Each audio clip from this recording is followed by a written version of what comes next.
ኤፍሬም ሰሎሞን በሃል ካብ ክፍለ ሰራዊት 525 ተወርዋር እዚ ማለት እዚያ መጽ ዘለኹ መስኖ ሰላም ትብል ግጥሚያ መስኖ ሰላም ያትብል ሰርሳር ባሩድ ነዚሕካ ትስርንቕ ዓትዓት ጎረሮ ዓፊርካ ትሐንቕ ተረፍ ዘይተሐድግ ውዕልኦም ዝጸዊ ኤርትራውኒኩለር ሃፈስታ ጸላዊ ኤርትራውኒኩለር ሃፈስታ ጸላዊ ምስረምታ ተኽሲ ከውታለይቲ ተውግሕ ምስ ኣብ ደቡብና በለኸ ኣብ ሰሜን ትጸንሕ ሻምቡሮት ቆብረትካ ከማዕሙቕ ይነብሕ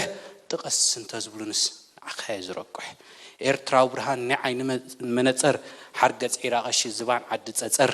ከመይ ነይሩ ኩናት ታባ ጨጓር ከመይ ነይሩ ኩናት ሩባዕ ዓዲ ኣሰር ዘብዘብ ንቑሎ ንቕድሚት ምስታንክታት ትሕወስ ሕቑራት ቀራደም ኣብ ዕርዲ ማቲዎስ ስንካይ ብሓቂ ውረስ ተወራረስ መእተው ዝጠፍኦ እናበለ ዳምዳም ዝሕዝሕ ውዒልካዮ ኣብ ጎላጉል ሃይቀዳም ኩሉ ዘእክመካ 10 ዕማሙ ዘይትኽማህ ጅግና ጎብለል ናይ ሰላሙ ኣይሂ መዓት እንግዳዓ ጸዋሪ ምስቲ ጠምባር ግርምቢጥ ዘውሪ ማዕበል ድሕሪ ማዕበል ከማያ ዝዛሪ ኣላይ ባጓላ ጾሮና ሓዳሪ ዕድል እኳ ዘይሃብካዮ ሬስኡ ከኣሪ ነበልባል ተኾነ ትኸውን ቢምቦሪ ኣሞራ ናይ ሰማይ ዋርሳይ ፊት ተውራሪ